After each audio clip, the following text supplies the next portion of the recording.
Well, a very good morning to you from Felixstowe Live. I'm Chris, and we're here this morning, when I can just get rid of this nice graphic, and we're here this morning on Strictly Local Live on Felixstowe Live, where we're having a look at some local stories. The first person we're going to be looking at, talking to as well this morning, is Felixstowe's excellent mayor. That's Mark Jepson, who is in the countdown towards redundancy as a mayor, of course, because he's actually at the end of a 2-year stretch of being the mayor.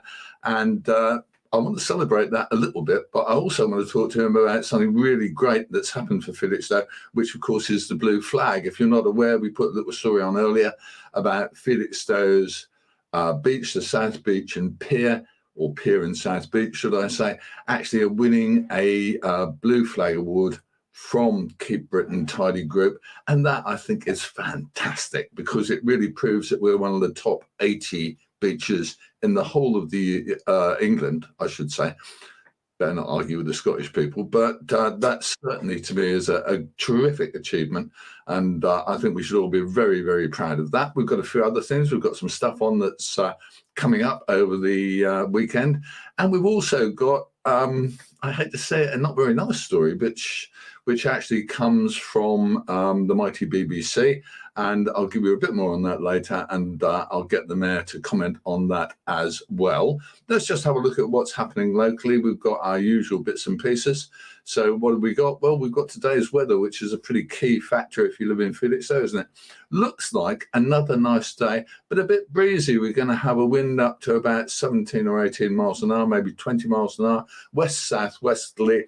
It's breezy out there, guys, but it looks like being a nice day. A bit of cloud, bit of sunshine, and I think that's going to be lovely. Let's go for a walk along the prom later.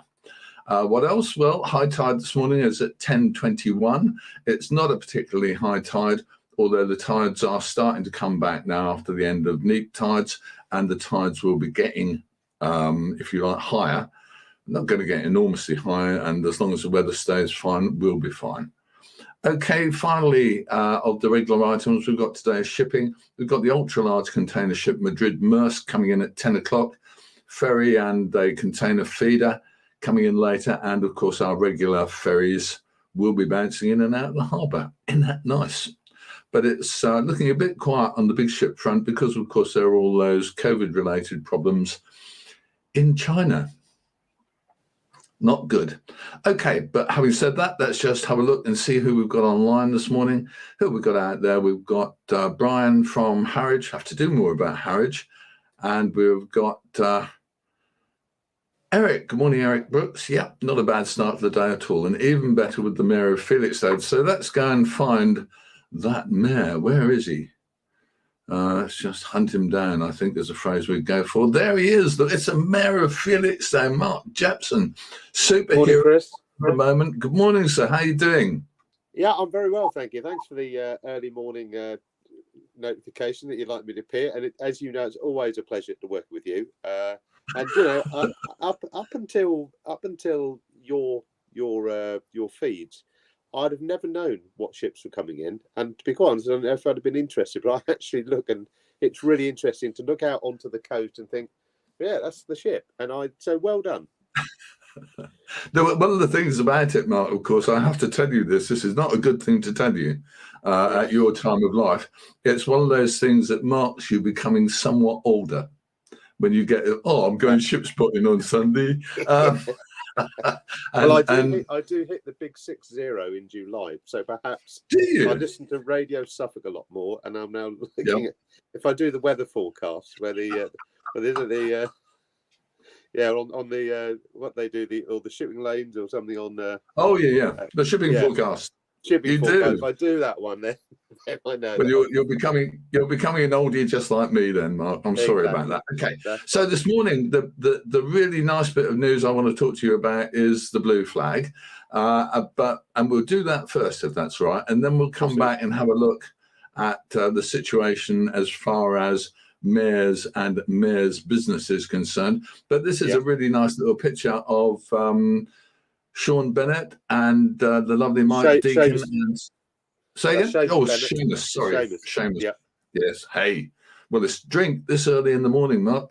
So it's Seamus Bennett, it's Mike Deacon, and it's Steve Wiles there, and standing there with a blue flag and celebrating Felixstowe Pier and South Beach as one of just 80 blue flag beaches in England.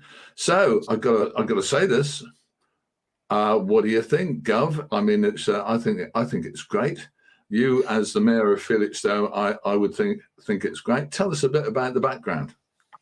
Well, it's fantastic, and I can be candid with you that I was due to be on that photograph, but a friend of mine came to help me do some grouting of a patio, and we thought we were given it because there was a faulty batch, so we were given this grout, and we thought we just had to brush it in, but alas, no, we had to mix it and we had to put it in by hand.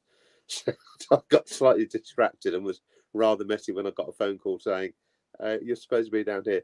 But it didn't matter because the right people there. Seamus Bennett, to be fair to Seamus, he came into council probably 2019 and said, why don't we do the blue flag? And it was a really campaign led by Seamus. The only reason any of us were not necessarily against it, there's always a cost implication when you take on these projects.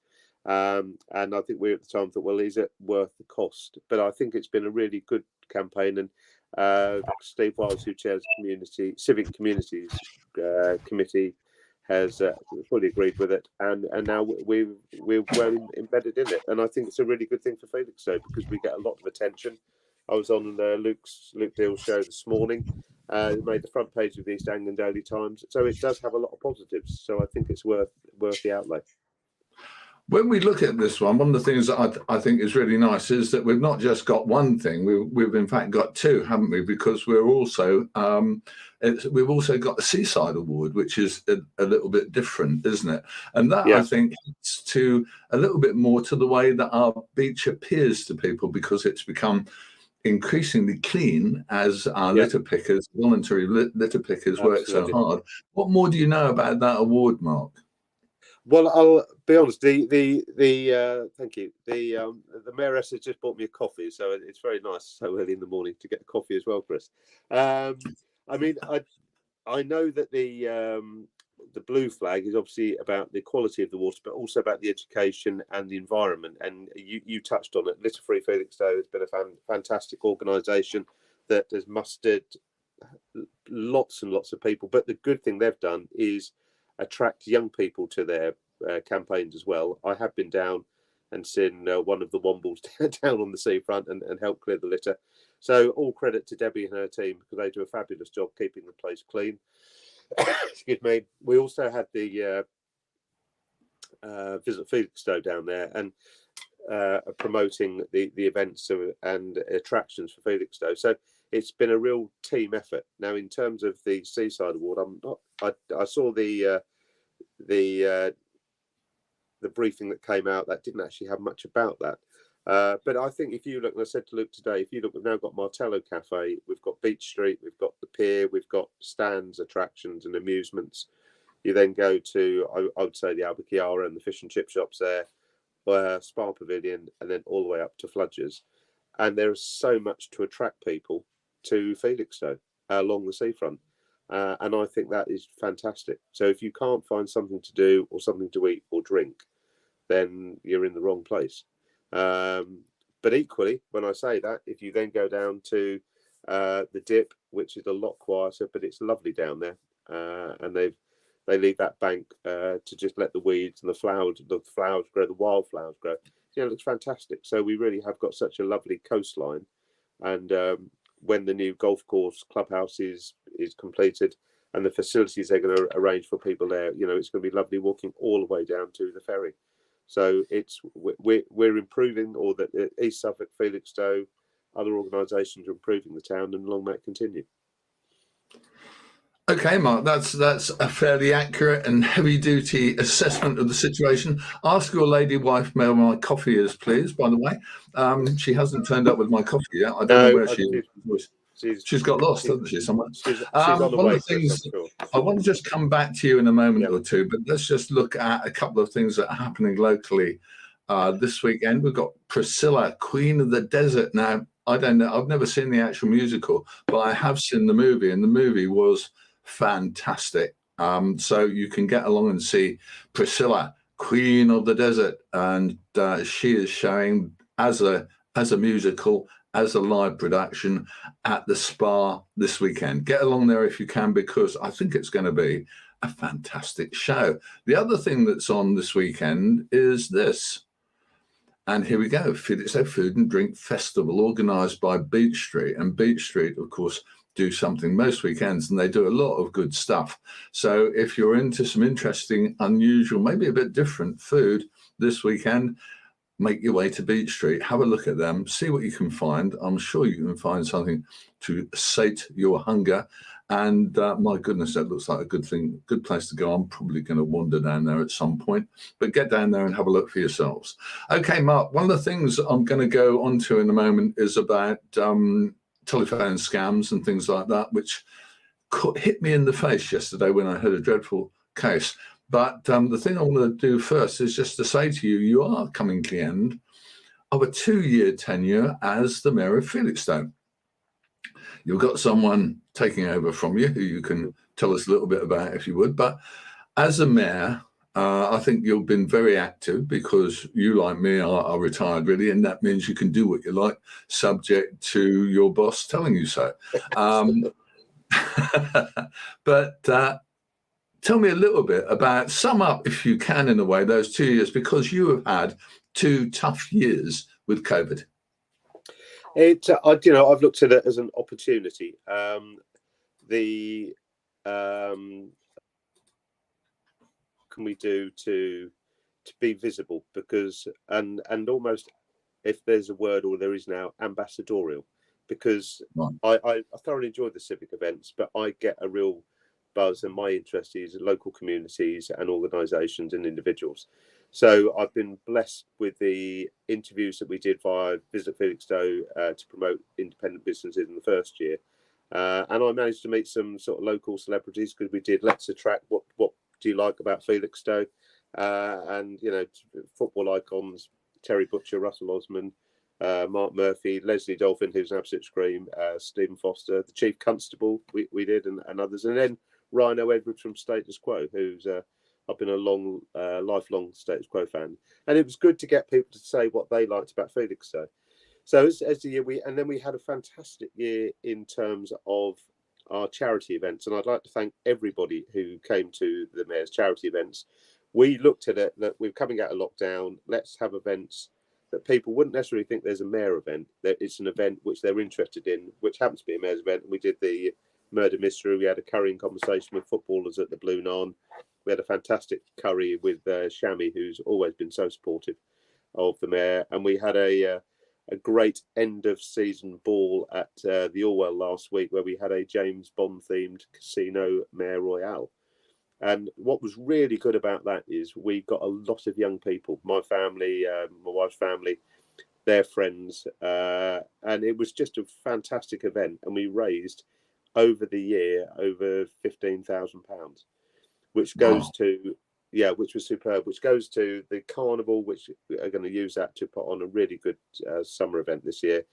And importantly, Citizens Advice, and they need that money to support families during the cost of living increases, and advice and emergency money. So that, and Julie Bellamy from the Carnival, and Graham Page and Amanda at the CAB have been absolutely a delight to work with. And my team at the Town Hall, sounds grand, but the team at the Town Hall have been just superb. So those things I've really enjoyed, but it's been out, you know me, I think you've rightly said, I'd open a paper bag if I could do. But as I said to you, if it's for the benefit of Felixstowe or it's for a charity, I'll go out. And I've been fortunate, as you say, I can go to whatever I can. But I've really enjoyed meeting the people of Felixstowe and the shopkeepers and everybody. And in a nutshell, that's what it's been the most enjoyable part. I've got a fantastic wife who's been a brilliant mayoress. I said to her, she's very humble. I said, my dear, we'll go to an event and they'll say the mayor's okay, but can we have the mayoress back, because she's delightful? And she was. So I've been really, really lucky. Excellent. That's a good summary, I think, Mark. I think you've done a fantastic job. Let me ask you now about who's stepping into the shoes, who's going to be wearing the chain. Give us a bit more. Well, I have to. Well, it's an interesting one. Sharon Harkin is the deputy mayor, and she has been outstanding in her role. She's embedded herself over the years. She's been in Felixstowe to a lot of community projects. She knows so many people.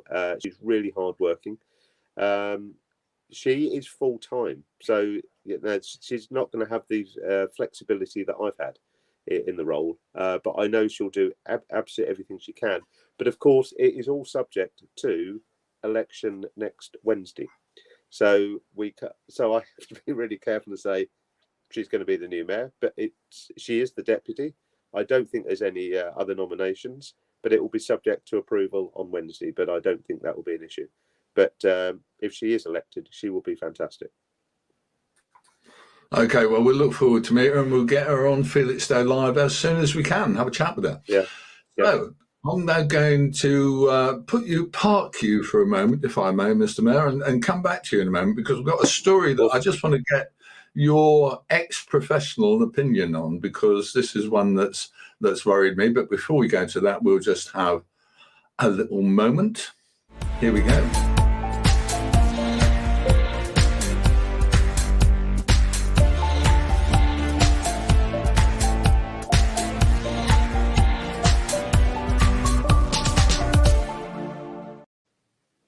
So become a supporter of Felixstowe Live, and you'll get more stuff like this, possibly. Is that good or bad? I'm not entirely sure. But what we're talking about today is we've got a topic to talk about that I feel quite dubious about. Yesterday, I was listening to the radio in the car, as you do, and I heard a really difficult and worrying story. This was on BBC Radio 4, and I was so taken aback by this story that I had no choice whatsoever, really, than to publish a little bit on Felixstowe Live about it. And I'll tell you briefly what it's about. It's about something called a courier scam.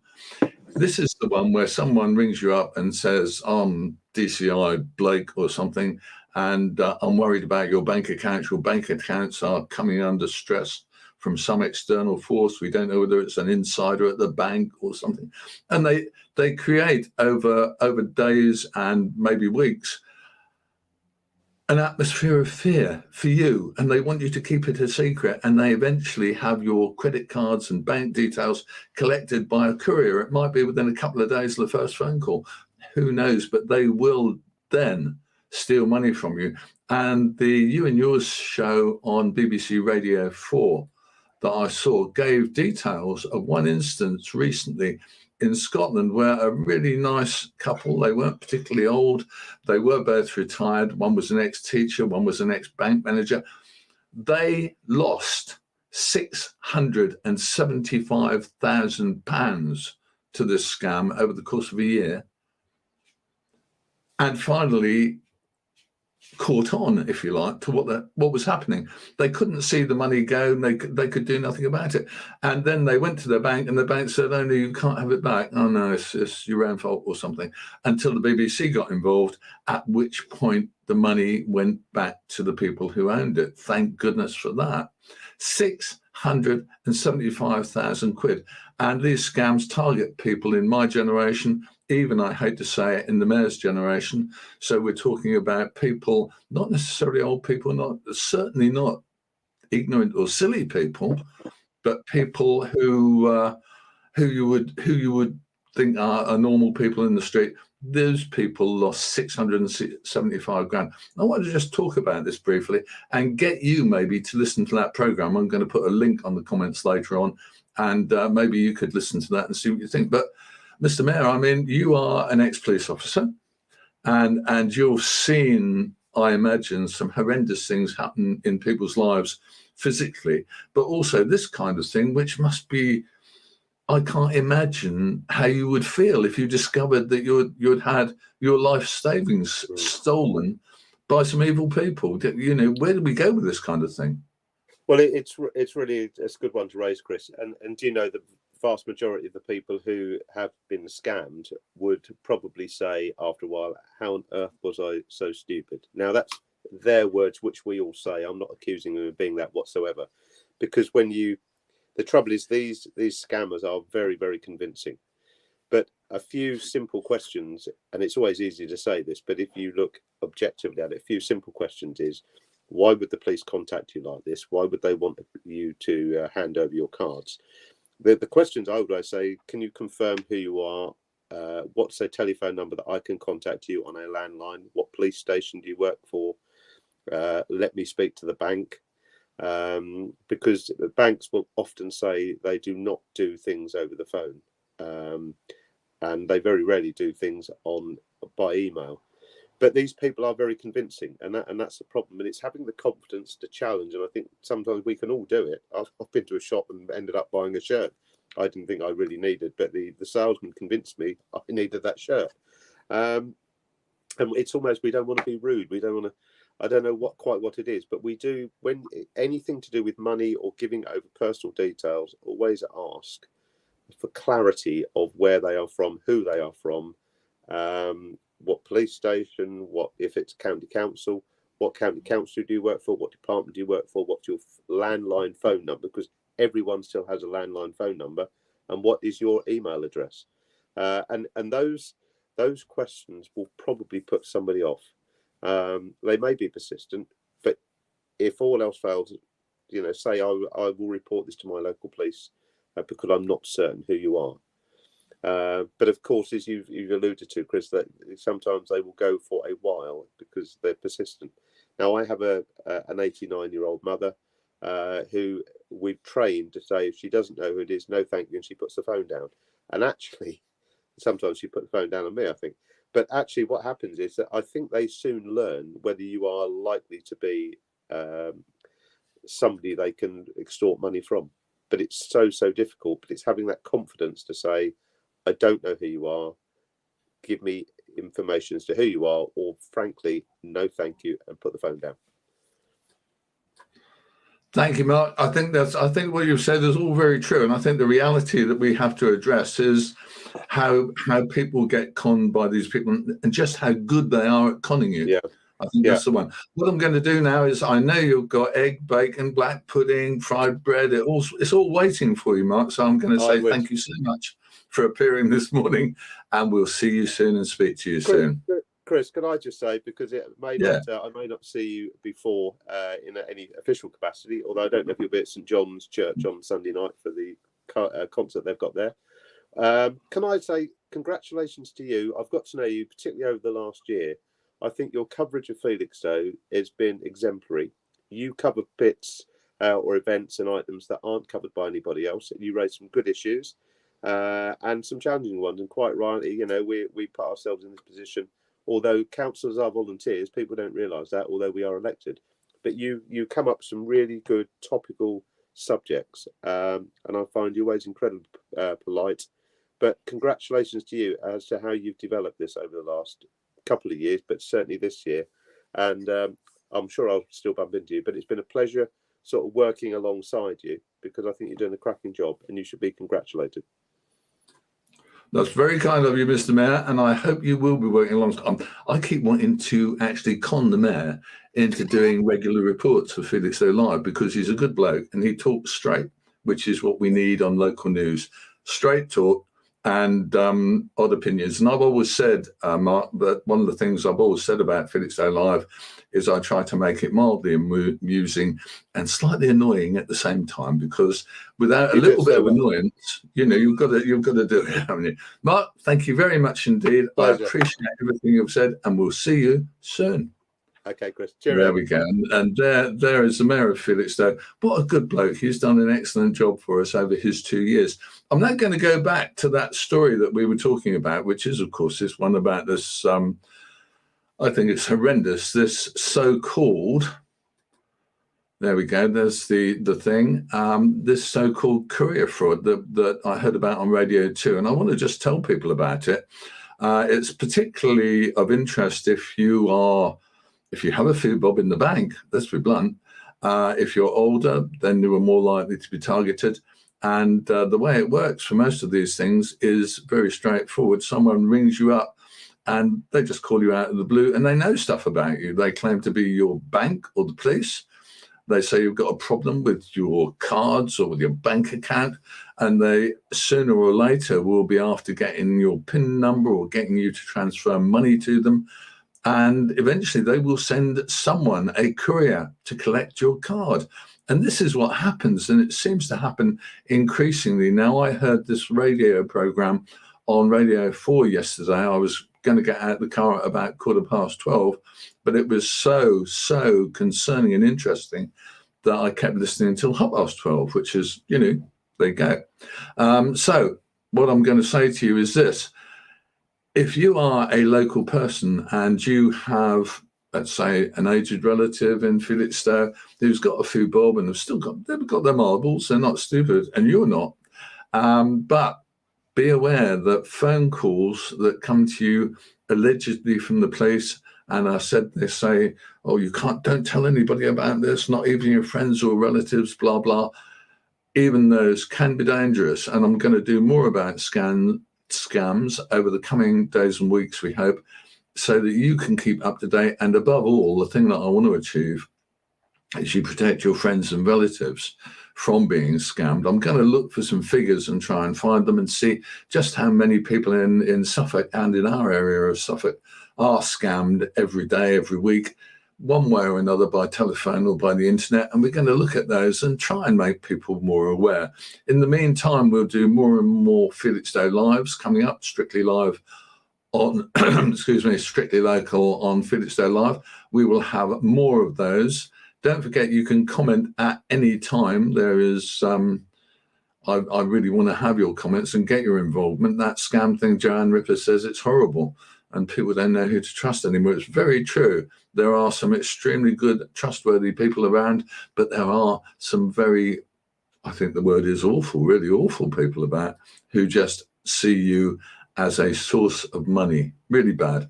Okay, Felixstowe Live is about to wrap up for today, and I've had a great time doing it. I enjoy doing this kind of thing, so I guess that makes me, I don't know what you'd say really, but some kind of strange person. But if you like what Felixstowe does, as Felixstowe Live does, keep in touch with us. We're always on the Facebook page, Felixstowe Live, and usually you can get straight in touch with us and talk to us about anything you want. If you have a local news story, if you've got local information that you would like to see put in front of the world, then I'm always very happy to do it. So there you have it. That's Felixstowe's Strictly Local on Felixstowe Live for today. I hope you've found it interesting. I hope you've found it enjoyable and entertaining. And I'm going to say this now. Thank you so much for watching. I've really enjoyed doing it, and I'll see you again, I hope,